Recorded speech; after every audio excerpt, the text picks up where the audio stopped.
student, and it's my pleasure to welcome you to this seminar today. Before we start with our speakers, please have a look on the questionnaire in front of you. After we finish the seminar, please fill it in and hand it out in the corner.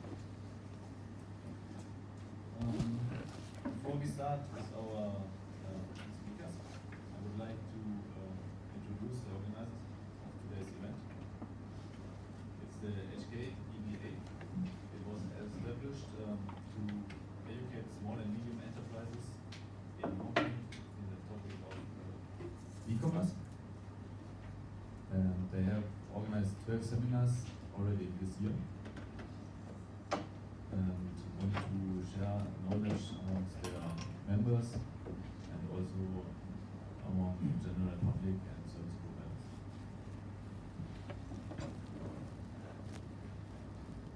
A special thank to Mr. Elton. He's the chairman of HKEBA, and to Matt Lee, the vice chairman. If you have any questions about e-commerce, then just ask them. They are the experts. Elton, he has experience at Lazada, at the head of e-commerce, and Matt has founded an e-commerce business and growth is from 0 to 100 million in 3 months. It's quite amazing. Okay, this event is supported by the Trade and Industry Department. The Trade and Industry Department is responsible to support some small business and trader in the global markets. And it's also supported by the CUHK Business School.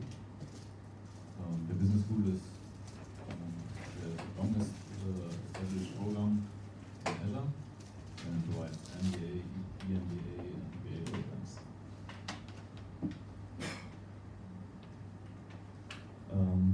Here you see some of our past seminars from the HKEBA, just for reference. Many big brands present. This is the past delegation tour to Taiwan. Very interesting because I just visits to different startups and so on. This is an upcoming event. You can register if you scan the code now, or you can also do it later, or register later on the website. So feel free, you can already your phone out and scan. The run done. This is another event, which also can happen.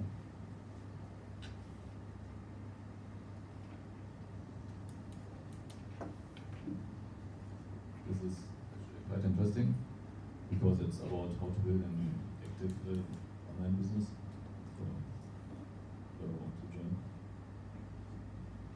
So when we are all together here, let's take a short picture of us all.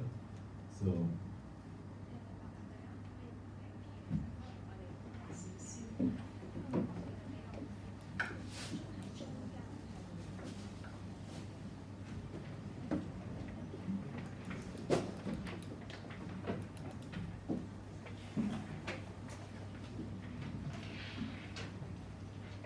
okay, maybe all stand up. Also you.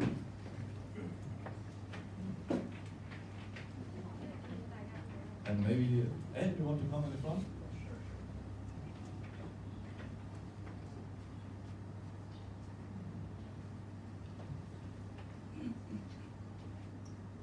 Come here.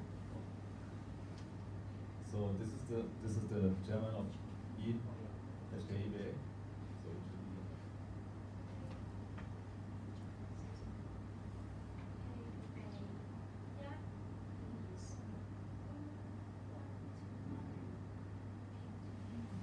Okay, take care everyone.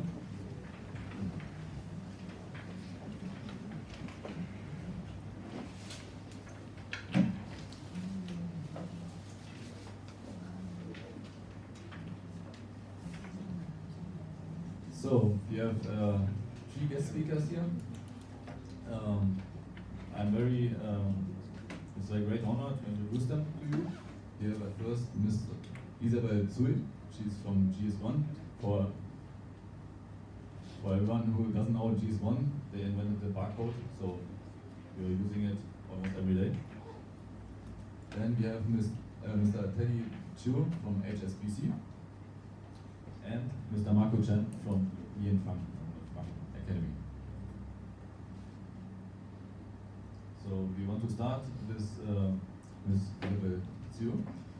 She is the Senior Manager of Business Development from GS1 Hong Kong. She has more than 20 years experience in sales and marketing, product management, and development in IT industry. And so please join me a big applause for Ms. Isabel Chiu.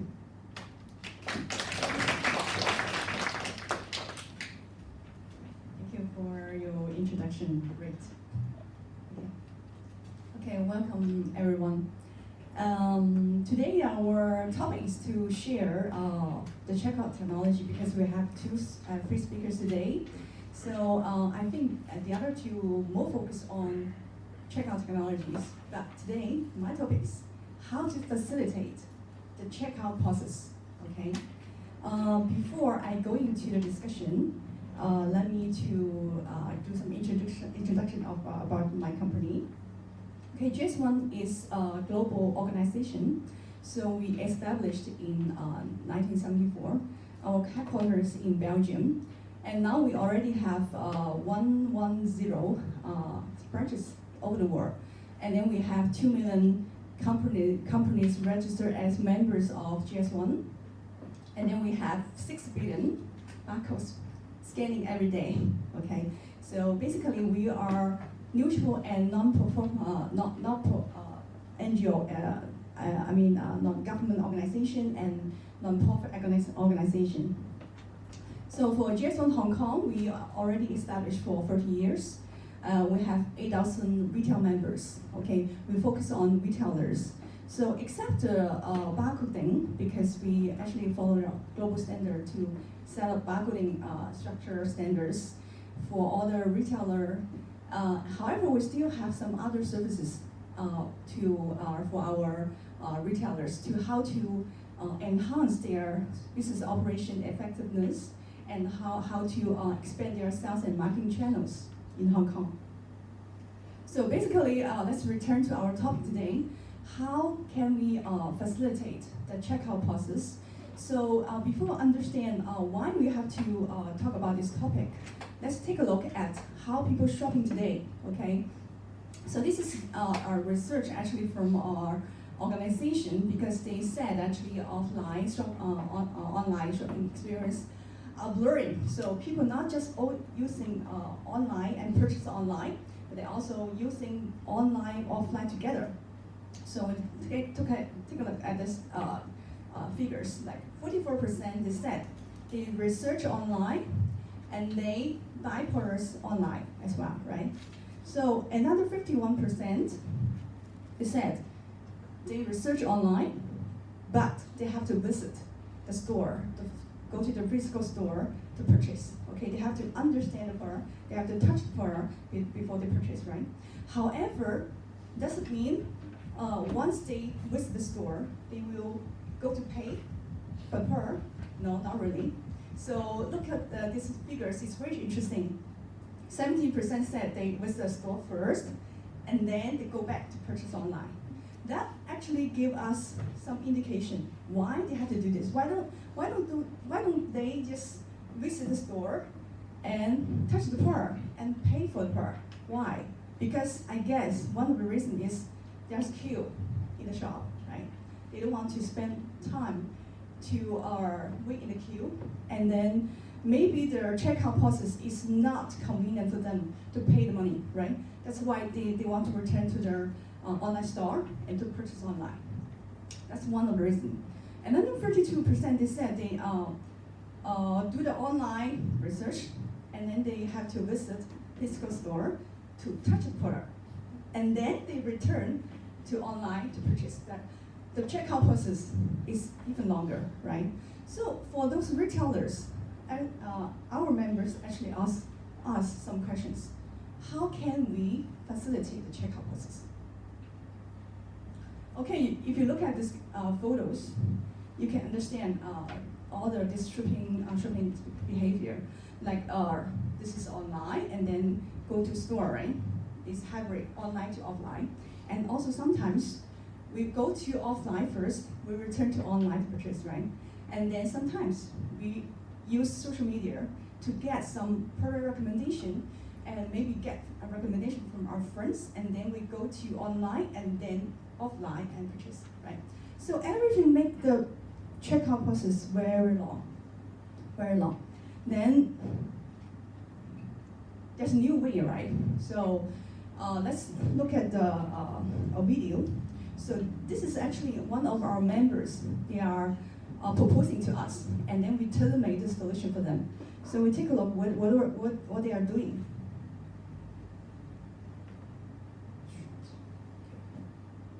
Before I go to the video, I want to say that actually in the market, there's a new trend like self-kiosks, right? Self-checkout kiosks, like McDonald's or Cafe de Caro. If you go to some of their stores, actually most of the McDonald's, they are also already adopting self-order kiosks, right? To facilitate. Why? Because, you know, sometimes when we talk to, we stand in front of the ordering desk, we actually don't know what we want, okay? We have to think. And then other people behind us have to pushing us, okay, please be quick because we're reading. So if there's a self-order kiosk, people can spend time there. You know, they look and browse, and then they decide which way to pay, right?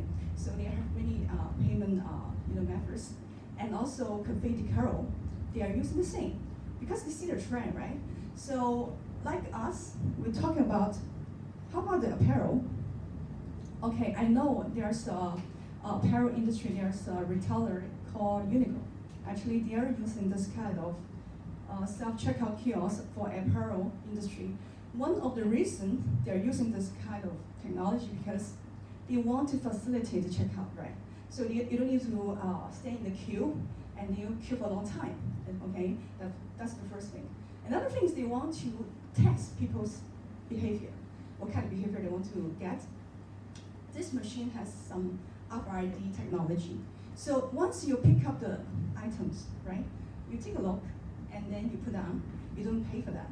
So this gives a message to the retailer like, why the consumers, they pick up the items so many times or so long, but they don't pay for that. Maybe the pricing strategy is wrong, you know. That gives the marketing or the marketing people a certain message. And then for GS1, we already developed two devices. One is smart kiosk, another we call it smart tray. And then we'll talk about what kind of technology we have in this kind of devices. Not just facilitate the checkout process, we provide some insight to the retailers. Okay, let's take a look at the,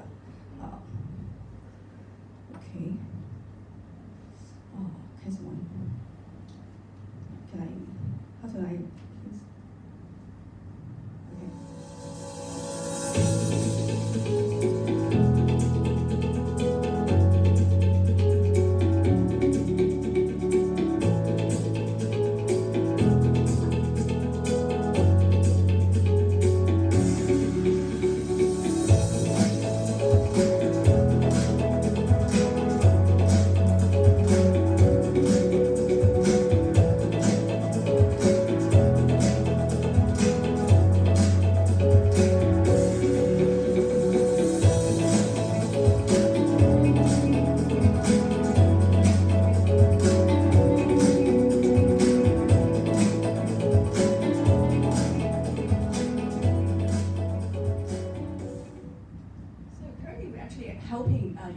Devices to help those retailers, they are selling beauty products because it's easier to demonstrate, in front of kiosk. However, I think it's possible for apparel industry to take a look, to have this consideration with this. So why we are doing this there are a few functions we think the kiosk can play. One is connect, right? Provide the product information for consumers to take a look. They have to understand the product information, right? Like I said, they have to do research. They have to get product information before they purchase, right? And then engage with the shoppers. So I will talk about all this technology, how we engage with the shoppers, and then recommendation and sales. And definitely we can provide something like if you are the return customer, we can recommend according what you shop or what you're interested with some recommendation and some insights for retailers, and finally the checkout, right? So actually we support many payment methods, Alipay, WeChat, credit card, and then people actually just check out here. You don't need to go to the counter again for the checkout. So we try to facilitate the whole process to shorten the consumer journey. Like consumer journey have to research, have to get important information, have to talk to people, have to, all the things. Then we want to shorten the whole process so which we can bring out a faster checkout. And like I say, the kiosk, the outlook is not limited that I show you, but can be very different for different industry, right? Just some insights. And what kind of technology we have? The first thing is we have the video analytics, okay? So actually when people passing by the kiosk, the video kind of analytics can capture not your face, but your facial trait, okay? Capturing your photos is kind of privacy issue, but we don't capture your photos, we capture your facial trait. So we can recognize you, and then we can give you an ID number. The machine won't know who you are, but will you facial trait, right? And then we have the touch screen, so people can look and view, and also they can touch all the important information, and RFID antenna. Once we pick up the items in front of the devices and the kiosk, the RFID can detect your movement.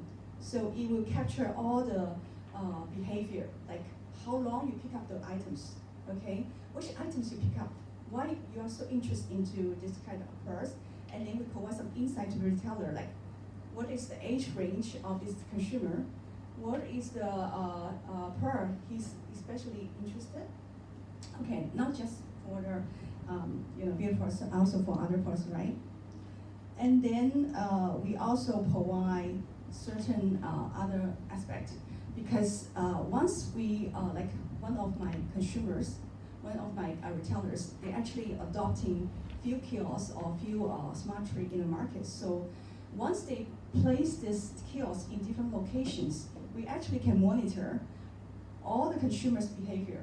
Like if I place in location A, like Causeway Bay maybe, so we can see whether the consumers' behavior is same as Kowloon, right? Whether people are interested into safer, or whether I should have different promotions for different industry, for different locations. So that gives me more insight for marketing or marketing tactics, right?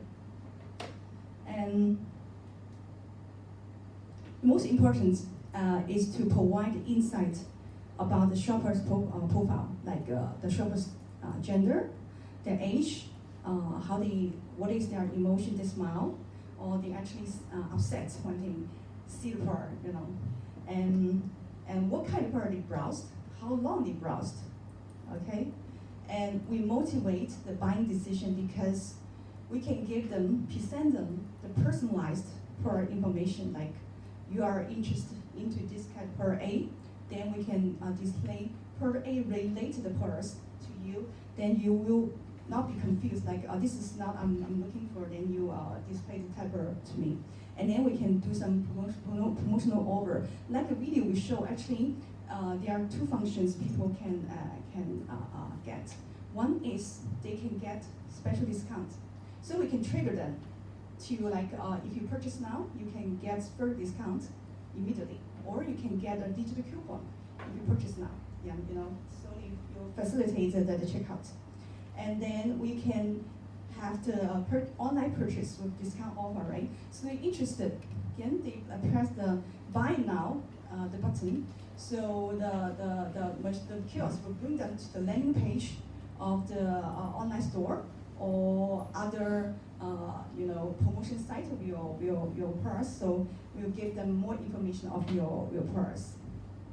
And then it enhances the consumer's purchase experience, right? Because you don't need to use the cash to pay. You use credit card, WeChat Pay, or Alipay, or other Apple payment, and also you don't need to, in the queue, in a long queue, wait for the, checkout. This is the the report actually we providing to our retailers, like the age distribution and the pickup duration about the purse. We can promote maybe 4 purse, and then we can see which age range is interested into this purse, and what is the average duration for each purse, which purse is more interested, by the Motorola, by the consumers. And also we can do the traffic. The traffic is like, because we maybe have the promotion from Monday to Friday or Saturday or Sunday, then we want to know which day is more popular, for the consumers. And then we can find out why. And this is the one of the analytics we provide for our customer, because actually they are a brand from Australia.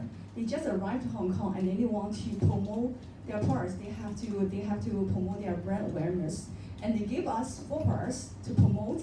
So later we tell them, actually this purse is their golden purse. Okay, they definitely can use this to bundle sell with the other purse, so boost the sales of other beauty purse. Okay, they were happy with this result. And also the age group, the pickup rate of the purse by age group. So definitely we can see people from 30 to 40, they especially interested into one purse. This bar is extra long. So this all give some insight to their per marketer. And there are more important purse for per marketer. They're asking for better insight, like what, like I said before, age group, the gender, how long to visit it, and then by product preference, the age group, the browse duration, are they new or return customer? So how we recognize they are return or new customer? So like I said, the machine, the AI, right? They are involved in machine learning. It will recognize your facial traits, okay? The machine gives you ID. So when you stand in front of the machine again, the machine will recognize you the same ID. They will recognize you as the return customer. So that will give some message to the product marketer why the customer return and return again. Then shall I give him some certain kind of promotion offer, or maybe I have to do some target marketing for this person, yeah. And then we can also do the shopper traffic heat map, like which day is the peak, and then which day we shouldn't put too much focus on the offer. So other question for the retailer including, will this kind of device or will this kind of service support multiple location? The answer is correct. And also, once you want to rent or purchase a limited kiosk, we can do this for you. And also, you want to rent 1 week, okay, 2 weeks, fine. 1 year, no problem. Yeah. Basically, this is what GS1 is doing, and also we are offering to our retailer members and what they are doing. This is also experience sharing and what they are doing for facilitate to a new way to connect to consumers and facilitate the checkout. Okay, this is basically my sharing. Thank you. Thank you very much, Isabel. I think we have provided a question session in the end of the whole presentation, and then you can ask all 3 speakers, so we should wait until then. everything. So our next speaker is Mr. Teddy Chu.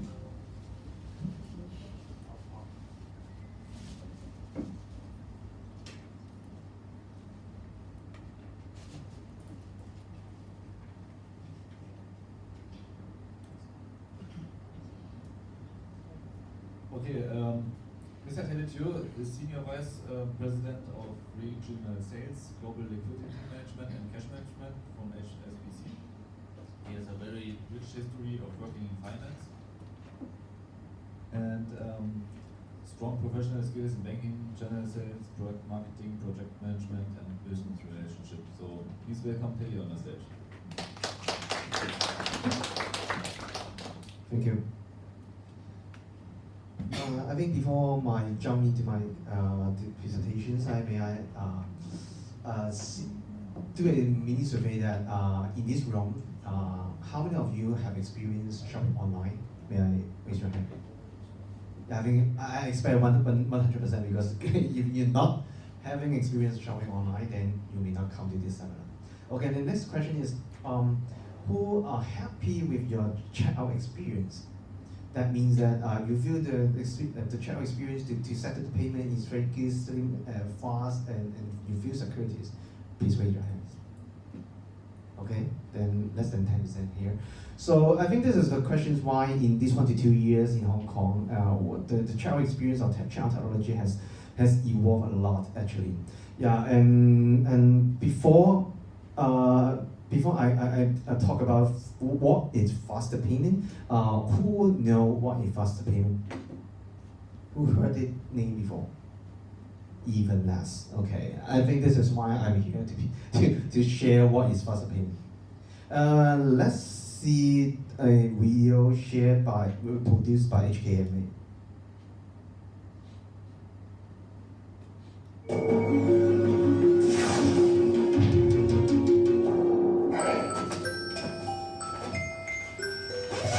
video會現場同你水。月尾啦！要俾家用，但我哋用唔同銀行喎，唔可以即時過數。我陣間落樓下撳錢俾你啦。喂，乜你咁勾㗎？而家經唔同銀行同埋電子錢包都可以透過轉數快即時跨行過數。今日星期日喎，每日24小時都做到。我唔記得你戶口號碼喎。哼，仲可以用手機號碼收錢，咁方便，即刻過數俾你。哇！即刻收到錢，你翻尋晚餐飯嘅錢啊，陳師奶先。啊，娘娘幫我買咗啲海味喎，過翻錢俾佢先。搞掂。喂，我而家出去啦啊！廚房有湯，你乖，同我飲咗佢。拜。我都即刻登記轉數快，方便人哋過數俾我先。登入網上銀行，將手機號碼同銀行帳戶連結，收到確認通知就搞掂。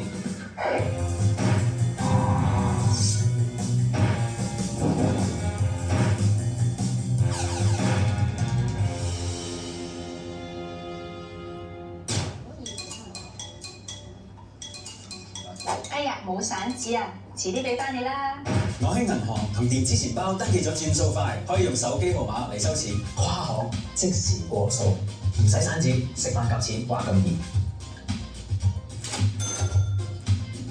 哇！趕住去攞貨，閃先。唔該，老闆。靚仔，有冇轉數快先？高手喎，轉數快，跨行俾錢，話咁快。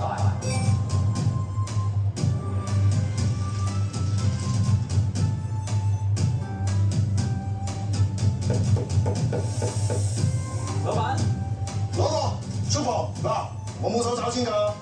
收錢啫，收唔到嘅，用轉數快就得。掃 QR code，零口都俾足。特登買埋嘢同佢學牛人啊，冇真大人。算你乖啊！搞掂。Okay, I'm not sure if you can point out the key point from the videos that what will be the difference of FPS faster payment system. What is the key function? Is that It mentioned this is Bank, Instant, and 724. If you are doing a cost bank payment now, you have to check your beneficiaries, which bank you're using. Yeah. And if you are in Saturday or Sunday, that means that your payment cannot arrive the beneficiary account instantly. You need to wait for on the Monday, right? But now HKEBA saw the problem here. So last year, it's launched a totally new payment infrastructure in Hong Kong, which called faster payment system. This try to block the wall between the banks, because now I should say that my organization benefit from the economic scales that most HSBC has so many personal accounts in Hong Kong, so that means that people will prefer to use the same bank to transfer to save the transaction fee. But now we broke the wall, because the fast payment system allows you to send the money to cost bank instant and with a very low cost and real time. 724s and then the currency will support Hong Kong dollar and renminbi. When you saw that the renminbi, don't think that this is the cross-border payment. This is a totally local payment. And customer, if they want to use the faster payment to transfer renminbi, they need to have a renminbi account in Hong Kong, no matter this is a foreigner or Hong Kong local citizens.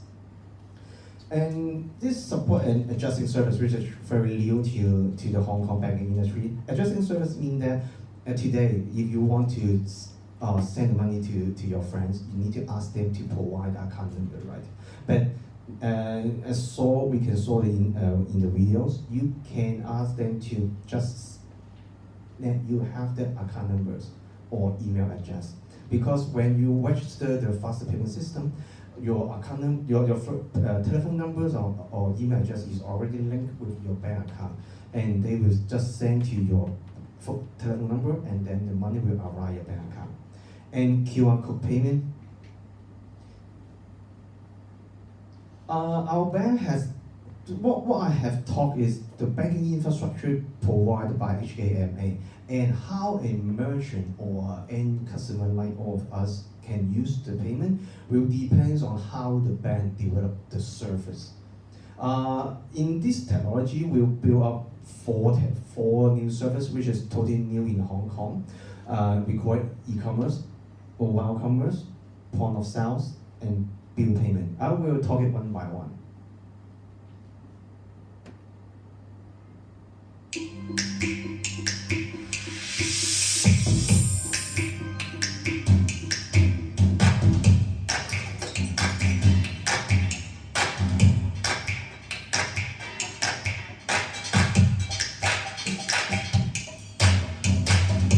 This is the point of sales.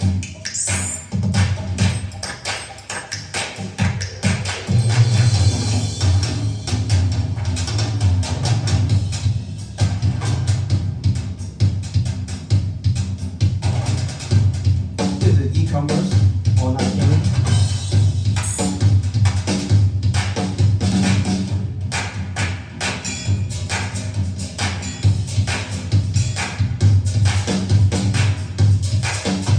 And this is the bill payment on paper bill.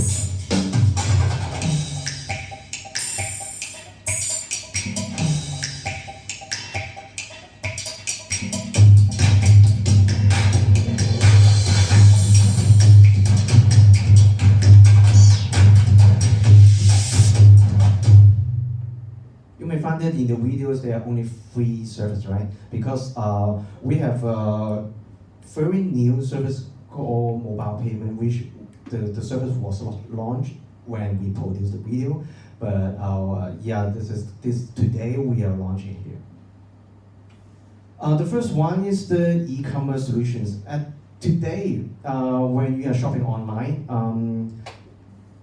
maybe you will have some experience that if your merchant is some very, very small merchant, which is maybe 1 or 2 men, they don't have a technology to have online collection channels. They will ask you to give you the bank number, and then you transfer in, and then give them the ATM receipt paper. You photo it and then send it to them, which is very trouble and will inhibit the customer experience, right? And if the merchant is much bigger, then their technology is better, then they will have a website to set up the credit card payment gateway.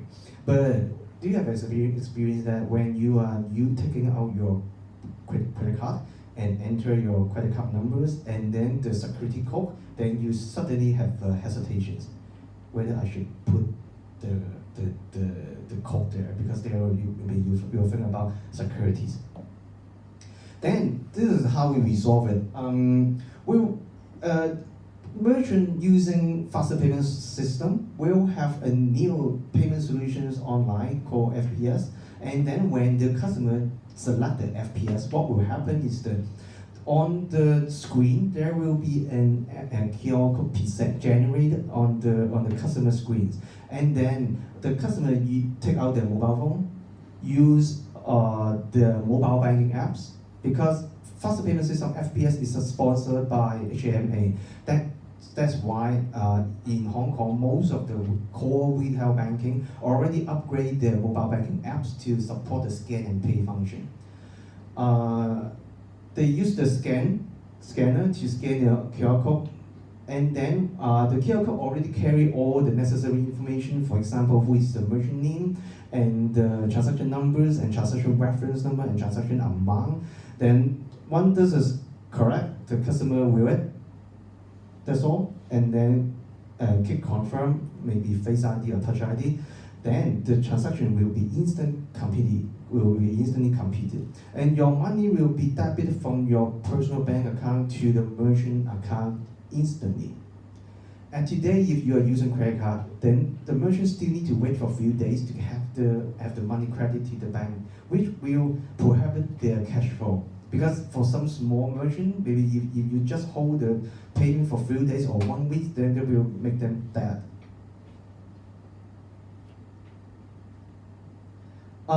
This is a real case. Maybe you already have experience buying there, I'm not sure. It's called Sidor. This is a Hong Kong local online marketplace. When they already, of course, they accept so many payment gateway, Alipay, WeChat Pay, credit card, PayPal, and newly there will be FPS. When you click the FPS, then an online QR code will be generated and you can scan it. Merchant is quite a middle-sized to large-sized e-commerce marketplace in Hong Kong, but what about if some what I just mentioned is the 1 or 2 people merchants, some tiny merchants, then they don't have the technology to embed this the faster payment system in their website. Then we will work with some, we call it business partner, to this kind of business partner provide service to help the merchant to build their online shop. Then you just need to have an application to the business to this kind of business partner. Then they will, because they already have done all the technical integrations with HSBC. Then you just need to submit a paper form, and then they will enable the function for you. Then for those very small merchants, they need to do the technical stuff by themselves. And then the second solutions will be the mobile commerce. Because what I just mentioned, the first one is electronic commerce. We expect there will be a website and the customer sitting in front of the website and have their own mobile phone to scan it. But we now going in the mobile age, the customer will have only one mobile device. Then they will not have another mobile device to scan the QR code. Then we will not use QR code. We will use an technology called digital tokens, which is that app-to-app applications. The customer journey will be, for example, I say Sarah, just any merchant name, you name it. In Sarah apps, you select one just, and then you go out to check out, maybe credit card or faster payment. If you select faster payment, then the video will instantly show up all the mobile apps which support FPS in your mobile phone. Maybe HSBC, StanChart, BOC, or some e-wallet. If you select any one of them, and then the application will be jumped from Sarah to HSBC mobile banking apps. The payment details will be carried from Sarah to HSBC, and then we know we know you are going to pay Sarah and the payment amount and the transaction numbers, and then you just confirm it, and then we will complete the transactions, and then what you will see is jumping back to the Sarah from A to B and then to A, and then the transaction will be complete. And again, the money will be instantly debit from your account and credit to the Sarah bank account. This will only take a few seconds, and you don't need to enter any information.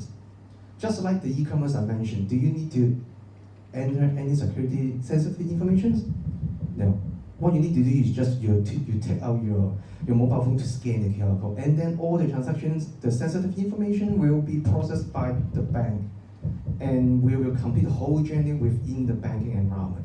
That means that you don't need to think about, is this secure to provide my information?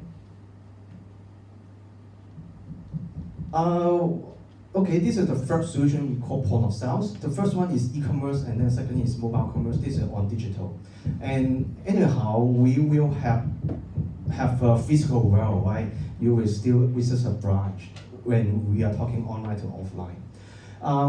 Maybe you can see the device handheld by the ladies. Yeah, we working with our partners to produce this kind of point of sales device. We're already using this multifunction. The single device will provide, we support credit card, e-wallet, and FPS. When you want to use the FPS, this device will generate the QR code, and then the customer use the mobile phone, the banking app to scan the QR code, and then confirm. Instantly, it will have a confirmation here. Then the transaction complete. This is first thing, and few seconds you can complete all the things. Who live in Hong Kong Island? May I know that? Okay. So if you are the one to settle the electricity bill, no. Okay. Tonight, go back to your home and take out the electricity bill. On the right bottom corner, there will be a QR code there. That is the FPS QR code. And Hong Kong Town Gas, I mean all of you are using, take out the bills tonight, there will be a QR code there. Because there will also some scenarios that the merchants do not have an interface or interaction with the customer.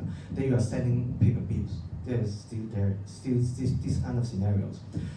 In the paper bills, we can generate a QR code there, pin the QR code in the paper bills, and then send your customer. Your customer using the mobile phone to scan the QR code, and then we will have the transaction done for you in few seconds. Yep. And let's think of about let's take CHK as an example. If CHK organize some activities and the student need to pay the activity fees, then today maybe they can use online or need to go to the register office and settle the payment, right? Then it will create a lot of extra administrative work for them. But if CHK generate QR code in the papers or promotion materials, and then your student just need to scan the QR code, and then everything done, because we will send to CHK the report who is paying the bills. The CHK register office can easily do the reconciliations. Yeah, because I want to mention that reconciliation is always a very important and challenging job for merchants. If today you are going to create your own online shop, if your transaction number per day is just 10, then that's fine, that's easy, you can manage by yourself. But how about if your online shop is going bigger and bigger, this is hundreds or even 1,000 transactions per day, then reconciliation will be your disaster. Because you don't have the suitable service from banking, then you cannot do reconciliation. Then also, that's why that in the design of the faster payment system FPS, we already taking care of this point. We do all the reconciliation and send you the full report. Okay, that's all for my sharing. So if any questions or anything. Okay, thank you. So then we have another speaker. Not last but not least, Marco. He's General Manager of Innovation and Experimentation from Fung Academy.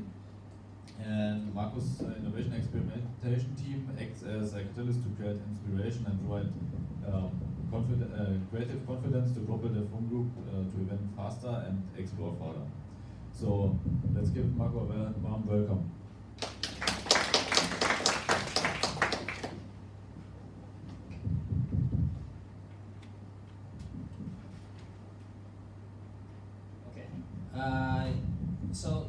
I'm originally from Phoenix, Arizona, so I've only been in Hong Kong for a few years.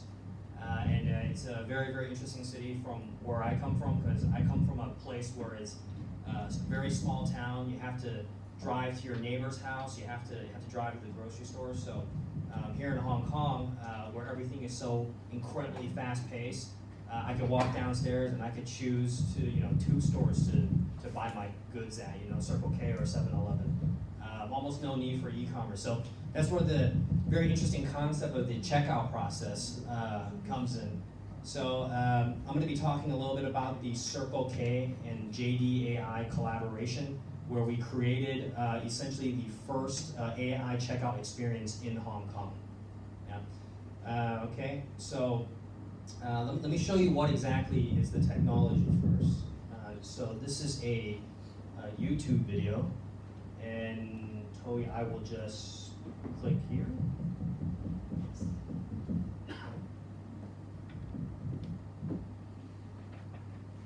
Okay, it looks like we don't have any sound, but that's okay. So essentially, it's been implemented in Circle K already, actually, right? Which is it's called the AIR Retail Zone. AIR standing for AI Retailing. And essentially, it's a store. It's you see this platform here. They put their goods on top. You click the panel. It brings up everything on the POS system using image recognition and artificial intelligence. And then you pay with it with your Octopus card or something, credit card, whatever. Prints a receipt, and you take your items and go. So I think there should be quite a lot of locals here, right? Local Hong Kong people. Have you noticed this? I mean, everybody shops at Circle K at least once or twice a week, right? Have you guys seen this technology before? Never? Okay, so you've seen it before. Did you see it on the news, or did you go to the store and actually try it out?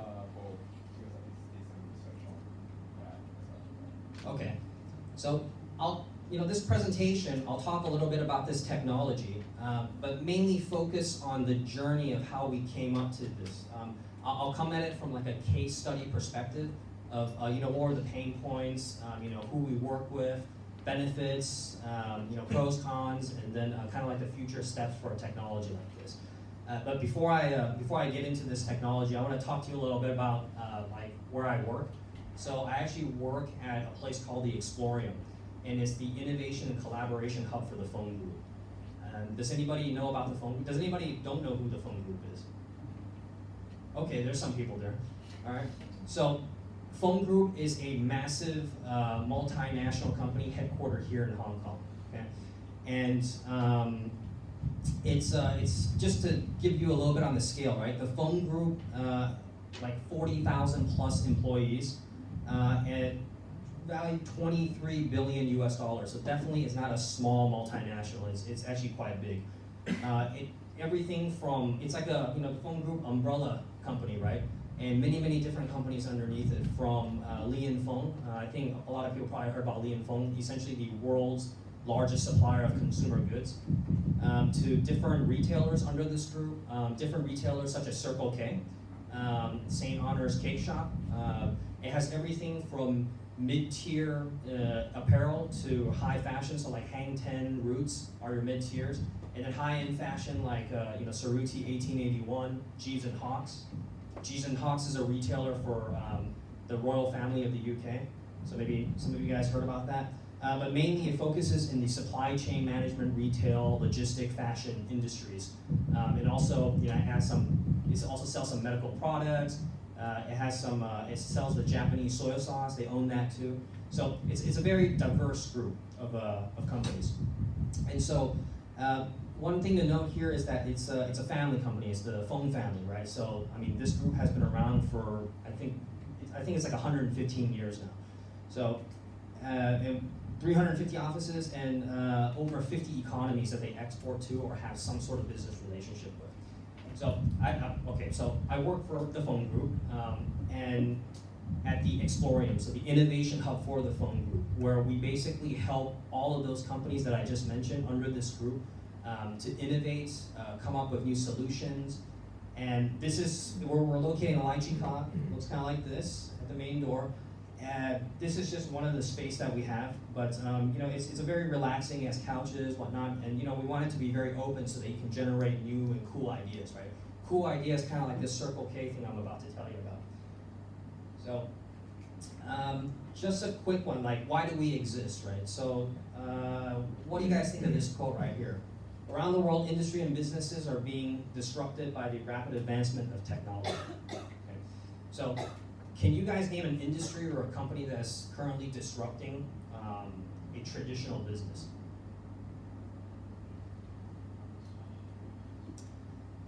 That's great. Okay, so how's Amazon disrupting the business? Okay, so obviously, right? So it's disrupting the physical stores, changing how businesses are done, right? Some other good examples are like Uber, Airbnb. Where essentially, I mean, can you imagine, 20 years ago, if you were to ask somebody, do you want to actually go and live in somebody's house, a complete stranger's house, and then also pay them money, right? So it's changing the way business is done. It's changing the way how we culturally look at things, right? Uber, you're going into a stranger's car and you're paying for him.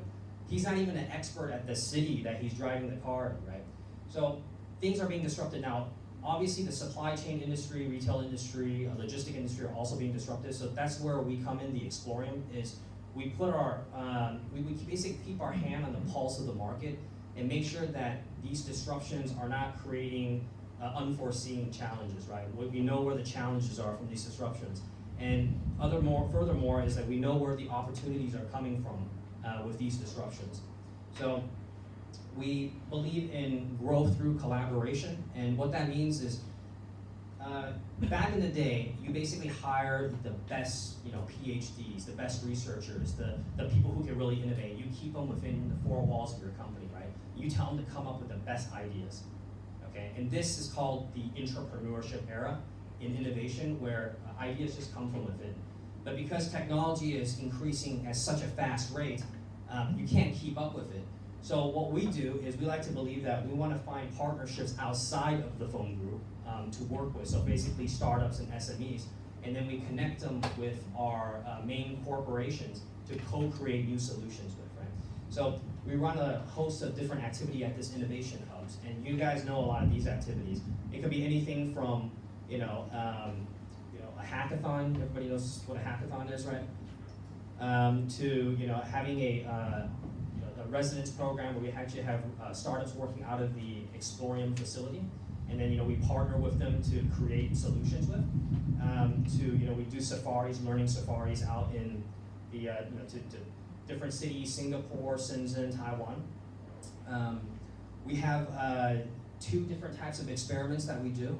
We do incremental innovation, where we use the existing business model of the business unit, and through these partners that we find, we help them to incrementally decrease their costs or increase their revenues. Okay, and we also do experimental innovation. So, for example, we help customers find better product market fit. We help customers, experiment with new processes, new products. And so this is kind of where this story begins for this Circle K demonstration case study, is because. Oh, actually, no, one more. So these are kind of like the numbers of the things that, we have about 25 startups, working out of the Explorium. We have 7 of these incremental innovation projects that we're working on. We have 4 of them that has gone live. We have 4 experimental projects that we're working with to, essentially create new business model, new processes, new products. Products could be anything from sunglasses to water bottles, etc. And 9 safaris in Asia. So if any of you guys are actually interested in actually going to a different city to look at their innovation, technology, etc., this is one place where you can find it. And anyway, so this is how it flows, back into this Circle K concept and how we develop something like this. We basically went into the market. Everybody know design thinking? Design thinking is a concept. I saw a few hands. Design thinking is a concept where you use empathy. You start with the customers and you find out exactly what is the pain point out in the market before you actually develop a product or a solution. So we went out to the market of Hong Kong, and we essentially found out if you were to walk into a Circle K, what's your biggest pain point in walking into a Circle K? Like, why would you want to walk into a Circle K rather than a 7-Eleven, the biggest competitor here in Hong Kong, right? These two guys. So we looked at what can we do to increase sales for the Circle K? What can we do to reduce costs for the Circle K? We went out, we talked to a lot of different people walking on the streets. We talked to university students. We talked to people who were taking the MTR. And then we collected all this data and found that, in fact, the biggest friction point for somebody walking into a Circle K is actually the speed at which they could pay for their product, and hence retail checkout technology, and hence I'm kind of here talking to you guys about this. So it is actually the queuing process that we found in the market that's hot. So Hong Kong, summertime, just imagine, it's insanely hot, right? The sun is just cooking you to death, but it's also really humid. So you're sweating, and you just want to go into that convenience store. You want to get that drink as fast as you can. You want to drink it, you want to quench your thirst, and then you want to leave as fast as possible. And this was the overarching sort of story that we kept hearing from everybody after we collected everything. So then we thought to ourselves, okay, if this is the pain point, how can we help Circle K customers get out of the store faster? Hence, we developed that checkout technology that you guys saw a second ago.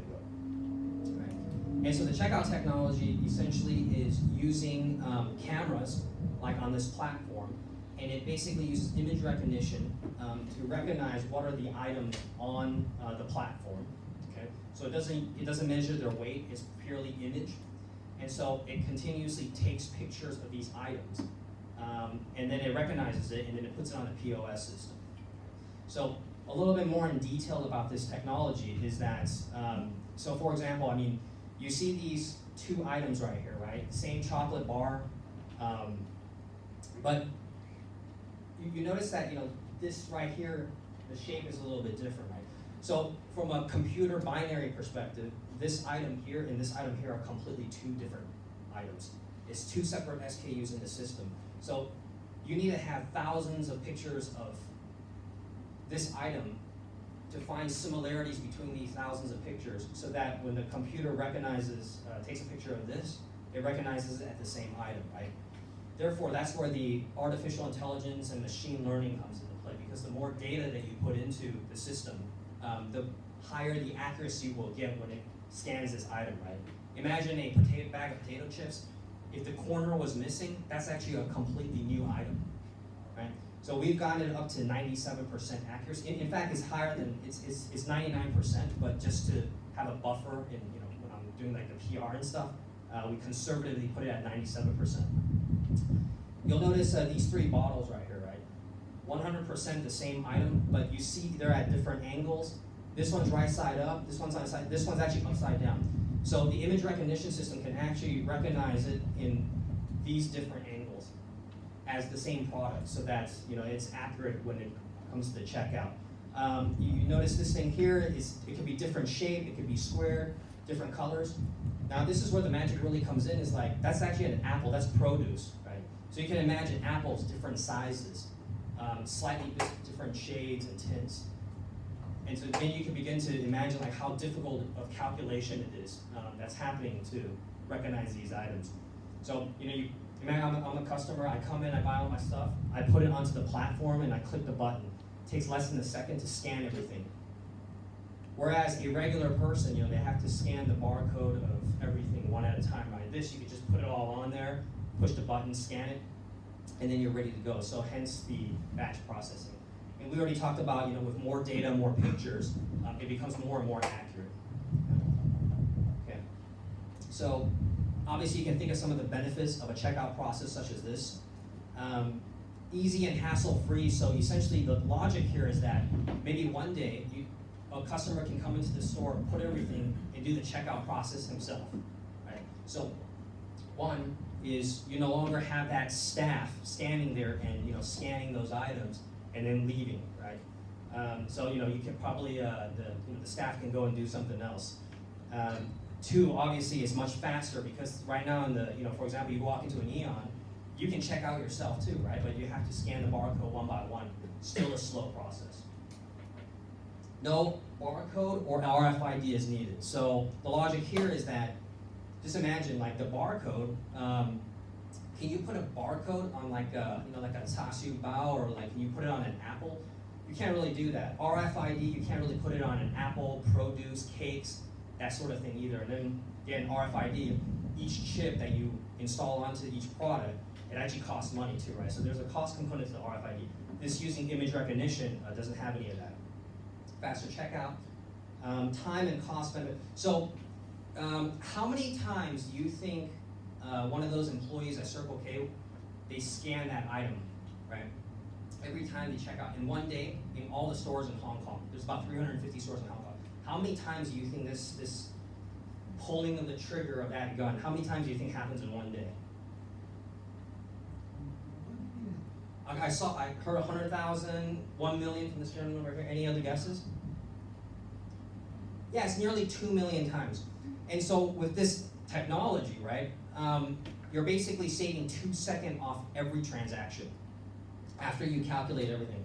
And then you can go and backwards calculate like how many people are you actually hiring to stand there and do the checkout process. And therefore you can come up with a cost savings, right? And then from the time saving aspect of it, maybe you'll be able to increase sales a little bit for Circle K. Yeah, who knows, right? Anyway, diverse product categories, you see the bun here. And then we talked about the time reduced in terms of efficiency. Now, there are improvement points. It's not a perfect technology, so what are some of the things? So you have to have a high degree of back-end maintenance in order to get this thing to work, right? Every new product that comes in, you're going to have to first have a initial batch of documentation of what this product looks like from different angles, so that the AI has some foundations to use in the stores. Also, just imagine if you have one bag of potato chips, easily recognizable. But what happens if you had like 100 different types of potato chips? The increased amount of SKUs essentially confuses the machine learning more and more, right? Because it gets more complex. Like you have to notice more details in order to have the machine learning and the AI be more accurate. So there's going to be a limit. There's going to be a plateau of how many SKUs that the AI can pick up. Number 3 is overlapping. Okay, so if you overlap the goods, the image recognition is not going to be able to tell from that, right? So there's different iterations of this. You could use you could maybe perhaps like use a weight on the bottom to weigh, if there's if it's one item or 2 items, and then retraining.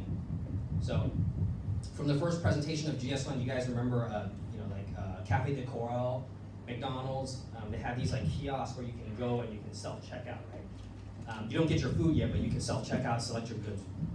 Now the issue with this here in any market is that what McDonald's did was their operation costs actually increased when they try to implement the technology. And you might ask why. The issue here is nobody knows how to use these technologies. So McDonald's actually hired tons of extra staff to stand in front of the kiosk to retrain the entire market. Then you go and talk about, is it worth hiring those staff to retrain the market on how to use these things? I mean, I explained the process, it looks really obvious, right? But if you actually put these in the stores, and you ask the employee, in fact, what we found is that when we put these in the stores, people are actually afraid to go up to it. They rather still have that human contact and go to the cashier and say, hey, why don't you take care of this for me? So there's a lot of it's not a perfect solution, right? but we do many iterations of it. Okay, so the partnership. This is a very important concept here. Circle K, it's it's an American brand, right? Established here in Hong Kong and South China by the Phone Group in 1985. So, essentially it's a 30-something years company here in Hong Kong. It's a retailer, it's not a technology company. So how did it develop this technology and put it into implementation? What we did was we did a partnership with JD AI. So JD is Jingdong.com, like the Amazon of mainland China. And they have an artificial intelligence division that has this technology. They have the algorithm of machine learning. Okay? But the beauty of this is they didn't have an application for it. They just had the technology. Now, Circle K has the platform, right? It has the retail stores. So together, once they signed the MOU, they developed this technology to, which is like a win-win partnership that benefits both sides, right? So hence, we go back to the exploring, we talked about growth through collaboration, is both sides don't have everything in the piece of the puzzle, but both sides together can co-create a new solution in the marketplace that would bring value to the customers and also itself. So you can see the win-win partnership here. Because after you have it in one store, just imagine if you have it in one store and it works, you could scale that solution to all 350 stores in Circle K immediately, instantaneously, right? If JD AI doesn't even have physical stores, they're an e-commerce company, right? Of course they could do like a buyout and stuff like that, but they don't want to do a buyout just to test this technology. Why don't they just partner with somebody to try it out? Further scaling, if it works for Circle K, why don't you launch it for other retailers under the Phone Group or out in the marketplace? Launch it for apparel company. You could even launch it at 7-Eleven. So the scaling of this is the beauty. Okay, so we do experiments at the Explorium.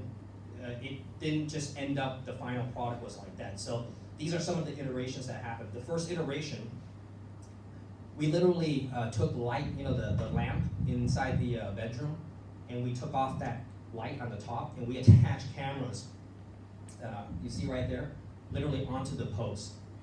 Okay, and then we experiment with the software, etc., everything. Second iteration is, we had this platform because we thought, okay, you know what, these lampposts is not sturdy enough. There's definitely like a lot of experimentation processes in between that I'm skipping to kind of speed this up a little bit. Also, you notice that we experimented with this turntable. It actually turns because we thought, hey, you know what, would the camera recording from different angles actually increase the accuracy? So with every experiment, there's pros, cons. We do some adjustments here and there. The third version is the version that you saw in the pictures. The fourth iteration is the iteration where we got confident enough and we launched it in 2 stores in Hong Kong. So it's in the flagship Circle K store in Causeway Bay, and also in Lai Chi Kok. There's also a Circle K there. And now, what we're doing is we're collecting data from the consumers, right? Is this something that the consumer really wants? We put it together. Is the color of the checkout process, is it bothering them? Is it fast enough, And then we're gonna collect all this data, and perhaps we're gonna do like a 5th iteration. Would the 5th iteration be launching it in all stores in Hong Kong, and then all stores in southern China? Maybe, I don't know. Or would the 5th iteration be, launching it in one of the cake shops? For example, in a Circle K, remember there's thousands of SKUs, right? And these SKUs are turning every single every 2 weeks. So the back-end maintenance, is it worth that? I don't know, right? I don't work for Circle K. I work for the innovation arm. Another thing to note is that if you launch it in the cake shop, for example, it really gets the value out of this image recognition system, right? Number one is you're not going to be taking these cakes and overlapping it on top of each other because you need to maintain the shape of the cake, right? So perhaps it's the right fit. The other thing about a cake shop is that the cake shop SKU is actually very low. If you take a look at all the cake shops here in Hong Kong, most of the cakes, the SKU count is below 200. If it's below 200, what that really means is, your accuracy rate is going to probably near very, very close to 100% accuracy. So just throwing a few things out there for you guys to think about. This is kind of what the system looks like here, and the biggest takeaway from this picture I want you guys to get is that, so this is the checkout POS. This is that platform, right? The camera's like up there shining down. The back-end system is actually underneath here. Okay, it's running out of actually this PC. And then so maybe the 5th iteration is waiting until there's 5G technology. Remember, there's thousands of pictures being transmitted, downloaded, whatever. Why don't we have that processing capability in the cloud? And then having that 5G technology transmit the proper answer, the proper scanning of these items into the POS system, right? Right now it's all offline. So you can imagine, you have, instead of having like 500 computers and 500 stores, you have the cloud, and then you can transmit that data. You can consolidate all those pictures together instead of having those pictures, individually in each of the stores. You can consolidate and centralize it in one place, so you see the efficiency there, right? But we can't do it because 4G is not fast enough. So with this technology disruption, and then with 5G, another like iteration of this technology could come up. So that's another important concept that you should take away from this, because things are changing very fast here. Okay, and then this is essentially the final like content slide here. These are some of the themes that like takeaways that it would be really good if you come to understand and think about it. And these are things you could think about like later as well, right? Is the balance of automation versus human. So you guys hear about the Terminator, sagas and all that, right? Like machines taking over. In 10 years' time, 80% of the jobs that we know of today are going to be gone because it's going to be artificial intelligence working faster to do these things that the human can do, but with more efficiency, right? So you can see that if we launch this in all the stores, one of the questions that always comes up is, well, are you going to fire the staff, that employee, right? Well, the way we want to look at it is that, especially in retail, retail's you can say it's almost a human business, right? We just don't want that retail staff to be at that checkout using that scanning to scan and then pay and then have the customer to leave. We want this like extremely like high volume, very transactional activity that happens in the store, very high frequency activity that happens in the store to be replaced by artificial intelligence. Then we want that staff to be free from this so that they can do other higher value added activities inside the stores. For example, talking to the customer, helping the customer find something that they want, restocking the shelves. Right? So it's a combination of human and also automation technology. And every company is different, right? Like what that sliding scale between these two extremes, like every company is at a different point. But no, I don't think we should be operating in the extremes of like 100% manual human or 100% machine, right? There's a balance. So this is one concept. The second really concept I want everybody to take away from this presentation is that like the ethical issues of this. Specifically, I'll give you one example. Imagine a kid walks into a Circle K. He buys beer, cigarettes, whatever, puts it on top of this machine, clicks the button, and then pays with his octopus cards and takes it out. See, if you get rid of the human, that ethical decision is no longer within the realm of Circle K, right? That decision is being made by the consumer. So, can you really get rid of the human? Then, people are talking about like artificial intelligence, image recognition of the face to see how old he is. Yeah, of course, we could do that in the future. But then you think about like the regulations, right? Like, imagine launching this in Hong Kong, the facial recognition, or in the US. It probably won't go through because there's stronger privacy laws in these two places, right? Maybe it's easier in some countries to do some of these things. So again, there's a concept of ethics that we can't walk away from. Partnership and growth, we've already talked about it. Two partners together that have strengths will equate to a better solution than, imagine Circle K hiring PhDs from CUHK, one of the best AI schools in Asia, or if not the world. You hire some of these PhDs to develop artificial intelligence for a retailer. Like that's not going to happen. You can't have the money to pay for the PhD, right? So you want to partner. You want to continue working in your competency zone. And you got to outsource those things that you're not as strong as in, right? And that leads to win-win partnership. This point right here is the product to market fit. So a lot of people ask, hey, you know, I mean, what about like Alibaba and their completely like cashierless stores, or like Amazon Go, where you know, they have like, you know, thousands of cameras on top of the roof, you know, and you don't even have to, you just pick your items and you walk out, right?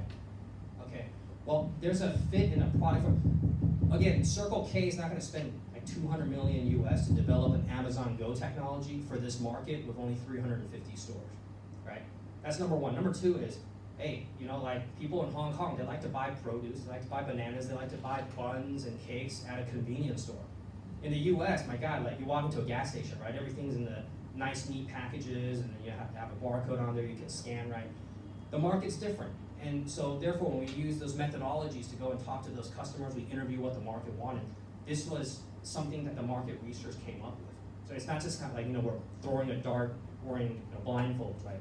There was some strategy towards how this thing was developed. So it might not be the most advanced technology, but it was something that the market research proved that would be suitable for this market. Okay? And then the final point is you got to experiment and you have to continue to differentiate. I'm assuming that a lot of people here are current students or already working in the industries. So, you know, I mean, is this the perfect solution? Is it going to compete with like Alibaba and Amazon and all those? You know, I don't know. You know, maybe in Hong Kong it will. But if we just sit there and do nothing and don't try new things, right? I mean, essentially with these technological disruptions coming through, we don't want to fall behind, right? So experiment with Circle K, and you know, experiment with, you know, technology, or, you know, I mean, in the MBA, I mean, experiment with taking on different classes that you might, you know, otherwise not even think about. But you know, since you're here, you know, why not try new things? And then you got to differentiate. So our biggest competitor, Circle K's biggest competitor, not mine, is 7-Eleven, and at least what I could get from the news and also these like industry contacts is that 7-Eleven hasn't been doing anything at all to experiment with any type of technology. In fact, you know, Circle K even has like an online store called Finger Shopping. It has like a point system where, you know, you can collect points on your cell phone. Like, at least I haven't seen anything of 7-Eleven developing these sorts of things. But anyway, they have a different strategy on how they want to tackle the market. I'm just saying, like, you can look at the same problem from different angles. Okay, and the final thing about the Exploring is we're a place where we do a lot of activities, and we, you know, essentially connecting corporates with pain points to startups with different solutions, and then we bring them together to co-create solutions. So we come in contact with a lot of corporates and a lot of startups. So at least for the students in this room, if you want to connect with the Explorium, come to some of the mixers. You meet a lot of industry people. Maybe, you know, you'll meet somebody who could you know, introduce you to like maybe a new job function or a new industry. And for the people here that are in the industry already, if you want to connect with the Explorium, for example, if you have a pain point in your corporation or your family business, that, you know, you want to see if there's any external partners that might be able to help you with that pain point. Explorium is also a place that we can, you know, help facilitate that conversation. I don't have enough business cards, but this is my WeChat. If you guys want to connect, we can stay connected on here. But thank you guys for having me.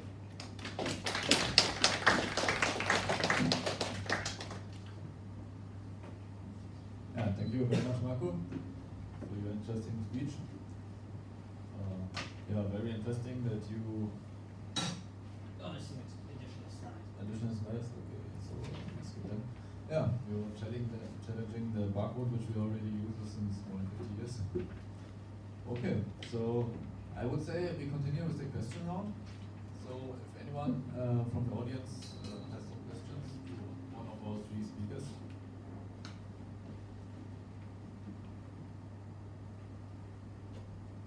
Oh my God, I have a question for Teddy. Okay. Talk a lot here. What's the difference between the FPS and also, like, I think in Hong Kong there's like this thing called PayMe, which also has like a QR code where you can scan. Like, yes. From HSBC. Yeah.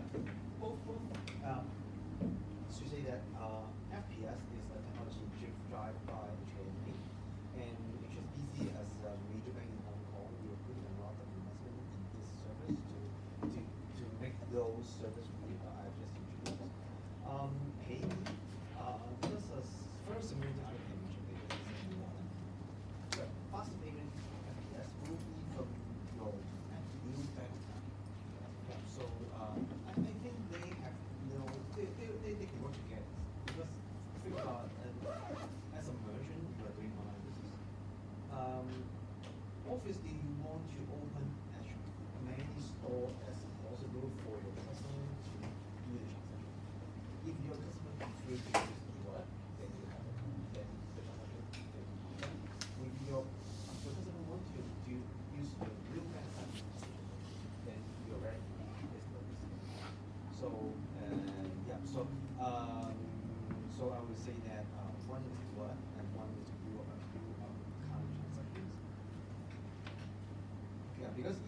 doesn't mean that your funds are really moving from bank to bank.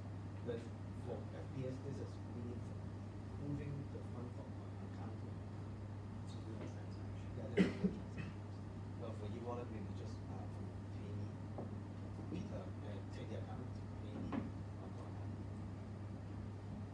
Okay, thank you, Teddy. So, further questions? Yes. I have a question to Tech about the FPS. I've experienced that when I try to use FPS, but the receiver doesn't have line up with the bank, his bank or service.